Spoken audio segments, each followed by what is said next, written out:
Dimanapun Anda berada, saya ajak untuk terus kembali mengkaji kembali tentang beberapa hadis yang sudah disampaikan oleh Nabi Muhammad SAW dan sudah terbukukan dalam kitab Irsyadus Syari. Sebelumnya marilah kita membaca Al-Fatihah terlebih dahulu agar bermanfaat pada diri kita, keluarga kita, saudara-saudara kita, kedua orang tua kita, kedua mertua kita, seluruh anak turun kita, khususnya lagi pada bangsa negara Indonesia, bangsa Indonesia agar segera terbebas dari wabah penyakit corona yang terjadi pada tahun ini. Ala hadhihi niyah Al-Fatihah. A'udzu billahi minasyaitonir rajim. Bismillahirrahmanirrahim. Alhamdulillahi rabbil alamin. Ar-Rahmanir Rahim. Maliki yaumiddin. Iyyaka na'budu wa iyyaka nasta'in. Ihdinas siratal mustaqim. Siratal ladzina an'amta 'alaihim ghairil maghdubi 'alaihim waladdallin.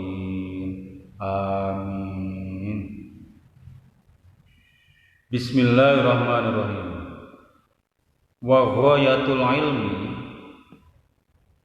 utawi tujuannya ilmu iku al-amalun bihi, bisa mengamalkan ilmu tersebut. Tujuan dari ilmu yang kita pelajari adalah bagaimana kita bisa mengamalkan atau melakukan isi yang ada di dalam ilmu tersebut. Li'annahu, karena sesungguhnya amal perbuatan adalah samrotuhu, buah dari suatu ilmu, wa faidatul umri, dan faidah atau manfaatnya umur, wa zatul akhirati, dan amal ini nanti yang akan digunakan sebagai bekal di kehidupan akhirat.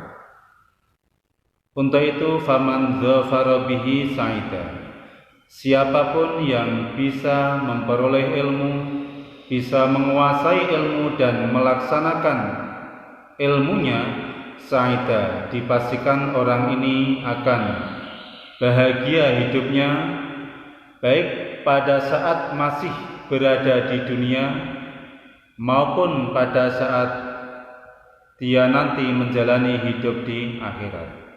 Sebaliknya sama juga, waman fatahu khosiro, siapapun yang tidak memiliki ilmu maka hidupnya akan sengsara, baik hidup di dunia maupun hidup di akhirat, akan mengalami kesengsaraan.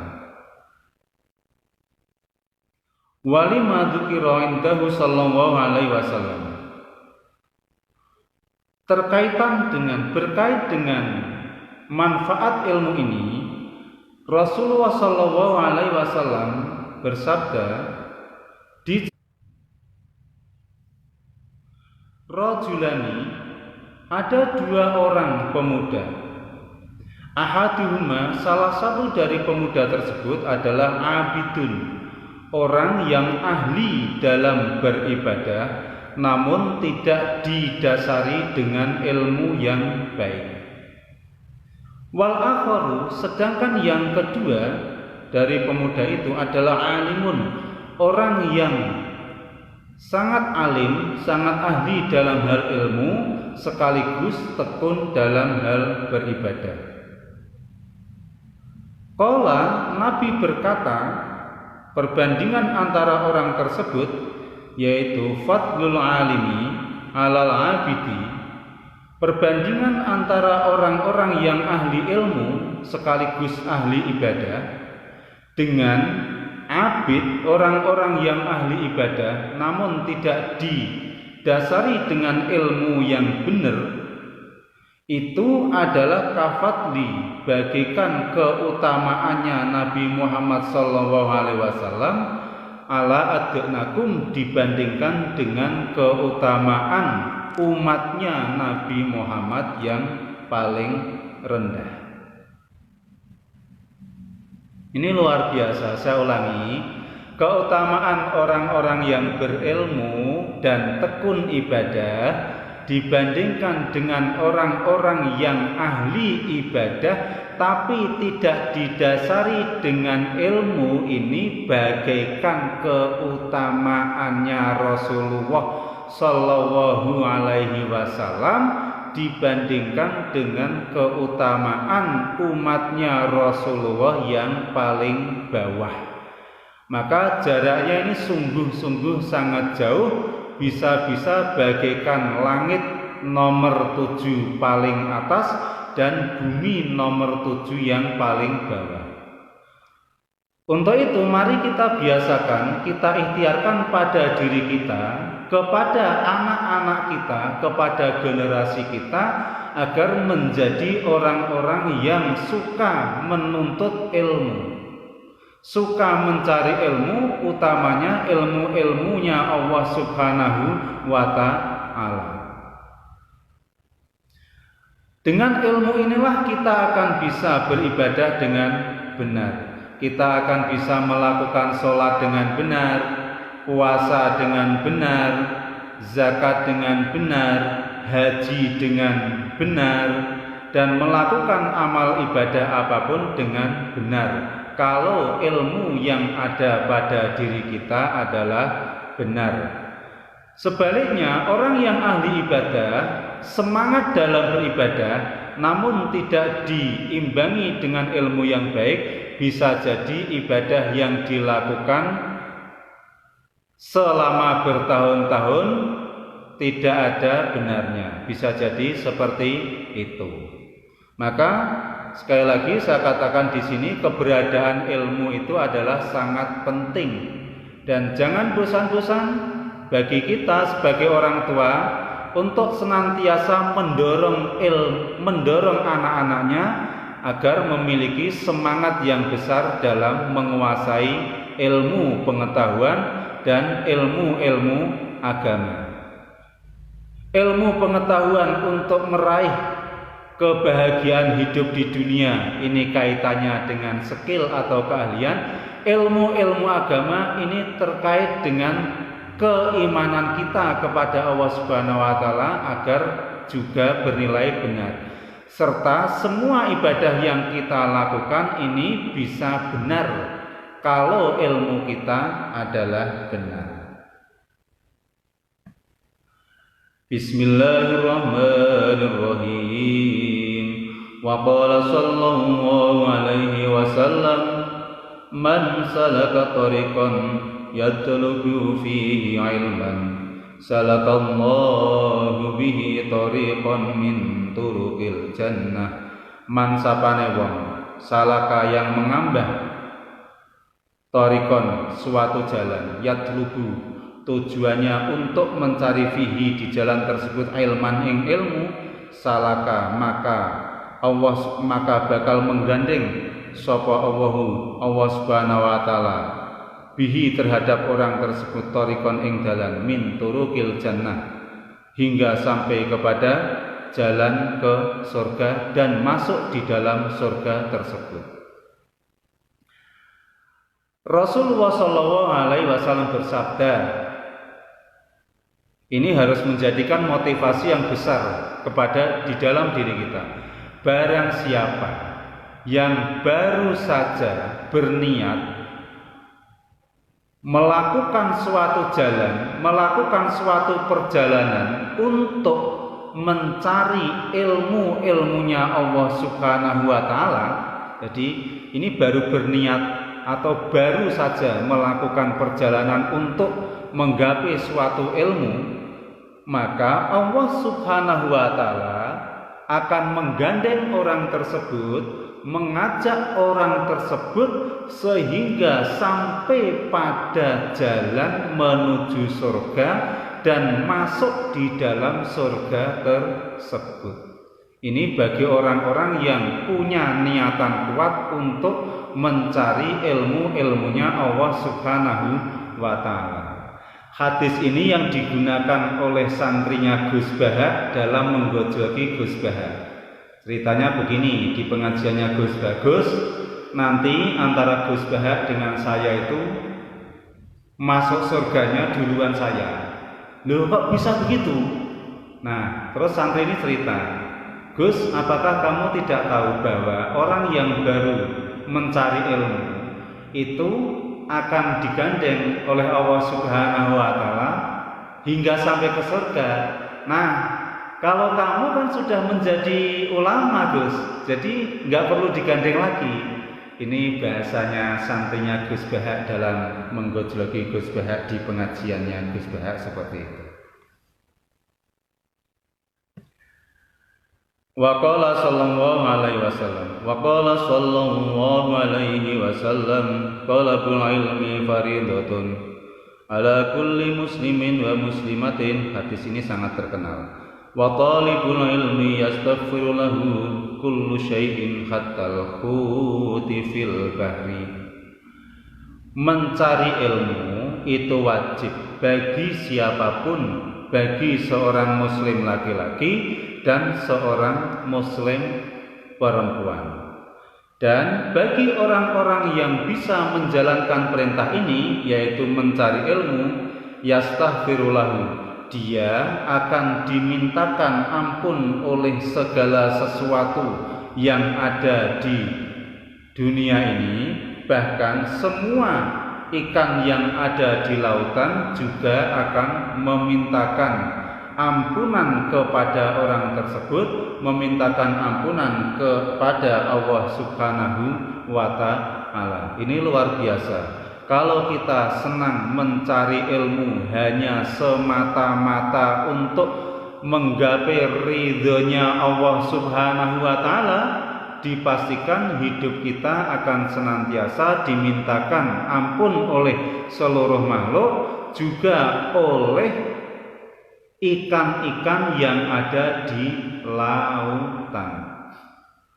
Maka beruntung sekali bagi siapapun yang senantiasa bersemangat dalam mencari ilmu-ilmune Gusti Allah.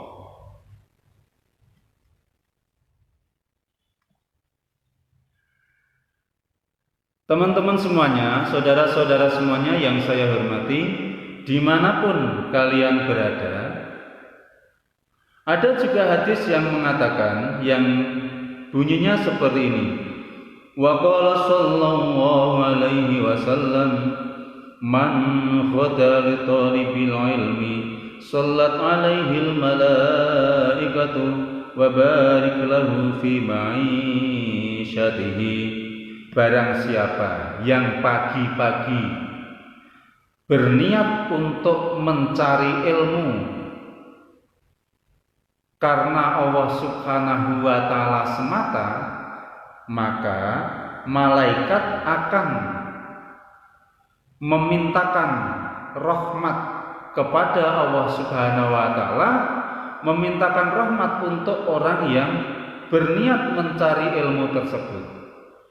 Sekaligus semua malaikat akan memintakan kepada Allah Subhanahu wa Ta'ala agar di sepanjang hidupnya orang tersebut senantiasa diberkahi oleh Allah Subhanahu wa Ta'ala. Hidupnya penuh keberkahan, umurnya penuh keberkahan, pekerjaannya diberkahi oleh Allah Subhanahu wa Ta'ala, keluarganya dan anak turunnya diberkahi oleh Allah Subhanahu wa Ta'ala, bahkan lingkungan di mana dia hidup juga akan diberkahi oleh Allah Subhanahu wa Ta'ala. Ini doanya malaikat kepada orang-orang yang senantiasa mencari ilmu hanya untuk menggapai ridhonya Allah Subhanahu wa Ta'ala. Ini luar biasa. Bayangkan kalau suatu desa atau suatu perumahan atau suatu kota di dalamnya terdiri dari banyak orang yang bersemangat mencari ilmu hanya semata-mata demi ridhonya Allah Subhanahu wa Ta'ala, maka dipastikan kota tersebut akan menjadi kota yang diberkahi oleh Allah Subhanahu wa Ta'ala.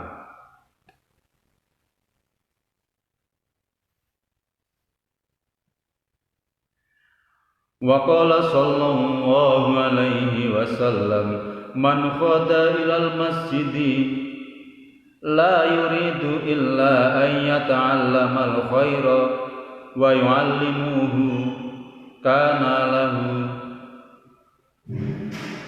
ka'ajri hajjin tamin. Man ghoda, ini bagi yang belum bisa melaksanakan ibadah haji, rumus ini bisa digunakan sesering mungkin. Man ghoda, siapapun yang pagi-pagi pada saat baru bangun kemudian berangkat ke masjid, niatnya tidak ada lain kecuali hanya untuk mencari kebaikan, untuk mencari ilmu-ilmunya Allah Subhanahu wa Ta'ala, atau untuk mengajarkan ilmu-ilmunya Allah Subhanahu wa Ta'ala bagi yang punya ilmu, maka kana lahu, baginya akan mendapatkan hadiah yang sangat besar dari Allah Subhanahu wa Ta'ala, yaitu akan diberi pahala senilai dengan pahalanya orang yang melaksanakan ibadah haji secara sempurna. Mau apa tidak? Bersedia atau tidak? Kalau bersedia, ya mari kita awali. Kita ikhtiarkan mulai besok pagi. Bangun pagi, kita niatkan dalam menjalani hidup sampai sore nanti setidaknya berniat untuk mencari ilmu-ilmunya Allah Subhanahu wa Ta'ala. Itu yang pertama. Yang kedua, berniat hanya akan melakukan hal-hal yang baik saja. Yang ketiga, berniat untuk mengajarkan ilmu-ilmunya Allah Subhanahu wa Ta'ala. Ini bagi orang-orang yang dikaruniai ilmu. Kalau itu kita lakukan setiap hari, namun bukan hanya ada di dalam niat semata. Setelah kita niat, ya berikutnya action untuk mewujudkan niat tersebut. Kalau itu kita lakukan, kita akan diberi hadiah yang luar biasa dari Allah Subhanahu wa Ta'ala berupa pahala yang nilainya sama besarnya dengan pahala orang-orang yang melakukan haji secara sempurna. Ini sungguh luar biasa. Karena di antara semua orang yang melakukan haji, belum mesti semuanya bisa melakukan haji secara sempurna. Betul atau tidak? Betul. Siap atau tidak? OTW. Ya, semoga siap dan semoga suatu saat bisa. Bukankah demikian saudara-saudara semuanya?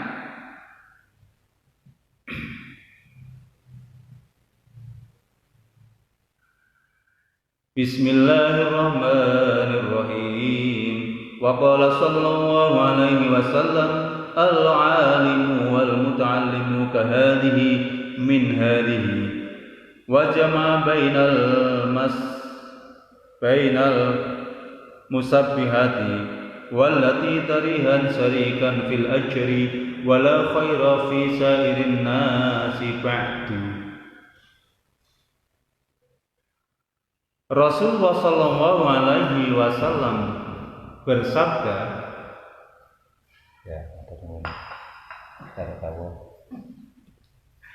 Rasulullah sallallahu alaihi wasallam bersabda,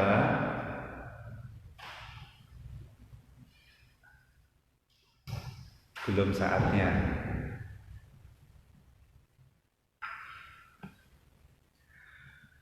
Keberadaan orang alim atau ulama dengan orang-orang yang sedang belajar ilmu atau murid atau santri itu nanti pada hari kiamat atau di akhirat adalah seperti dua jari yang dirapatkan. Dalam hal apa? Dalam hal pahala. Ini luar biasa. Keberadaan seorang santri dengan seorang ulama di akhirat nanti bagaikan dua jari yang dirapatkan seperti ini. Dalam hal apa? Dalam hal pahala. Maka kalau saat ini kamu belum bisa menjadi seorang ulama, maka niatkanlah menjadi seorang santri, seorang yang suka belajar tentang ilmu kepada para ulama, tapi ulama yang betul-betul ulama. Seperti yang saya sampaikan kemarin, ulama yang bisa menyatukan antara ilmu dan amal. Bagi teman yang berada di Kalimantan yang ikut mengikuti pengajian ini, selamat menjalankan buka puasa. Kita yang di Jawa belum, sabar sejenak.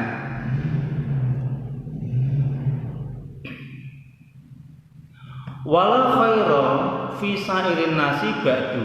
Tidak ada kebaikan, tidak ada pahala yang melebihi kondisi dua orang tadi.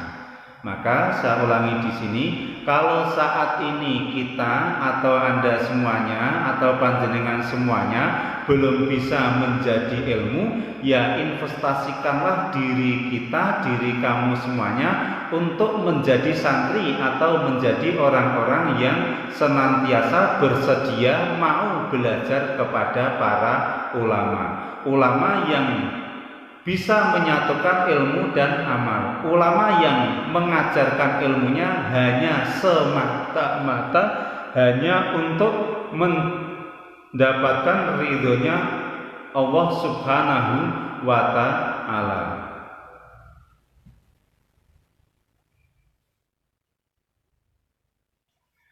Rasulullah Shallallahu Alaihi Wasallam bersabda, "Ukhtu aliman, au muta'aliman, au mustami'an, au muhibban, lidzalika wala takun khamisan fatahlik." Rasulullah Shallallahu Alaihi Wasallam sangat memerintahkan kepada kamu semuanya. Isinya begini: jadilah kamu semuanya menjadi ulama. Berani enggak? Kalau belum bisa, jadilah muta'aliman, jadi santri. Bisa enggak? Kalau belum bisa, mustami'an, jadilah orang yang suka mendengarkan fatwanya atau nasihatnya atau ilmu-ilmunya para ulama. Bisa enggak? Kalau belum bisa, muhibban, jadilah kamu sebagai orang yang punya rasa senang saja kepada para ulama. Lidzalika wala takun, yang penting kamu jangan menjadi orang yang kelima. Siapakah orang yang kelima itu? Orang yang kelima adalah orang yang diminta untuk menjadi ulama tapi tidak mau, menjadi santri juga tidak mau, mendengarkan ilmunya para ulama juga tidak mau, menjadi orang-orang yang cinta ulama juga tidak mau, bisanya hanya maidu. Ini yang sangat tidak dibolehkan oleh Rasulullah Shallallahu Alaihi Wasallam. Fatahlik, karena orang yang kelima ini hanya akan mengalami kerusakan dalam hidupnya, baik hidup di dunia maupun di akhirat. Maka jangan sekali-kali menjadi orang yang kelima. Betul, ini Jawa belum buka, Mas Jati, yang sudah di Kalimantan. Kita nunggu 5 menit dulu. Teman-teman semuanya dimanapun Anda berada, semoga apa yang saya sampaikan ini punya manfaat pada diri kita semuanya, keluarga kita, anak-anak kita, saudara-saudara kita, guru-guru kita, khususnya pada Mbah Kiai Haji Hasyim Asy'ari yang membuat kitab ini, umumnya lagi pada bangsa Indonesia, juga pada presiden kita yaitu Pak Jokowi, agar senantiasa kita semuanya segera bisa bebas dari wabah corona yang terjadi saat ini. Wallahul muwaffiq ila aqwamit thoriq. Wassalamualaikum warahmatullahi wabarakatuh. Allahumma sholli ala sayyidina Muhammadin tibbil qulubi wa dawaiha wa afiyatil abdani wa shifaiha wan nuril absari wa dhiyaiha wa ala alihi wa sahbihi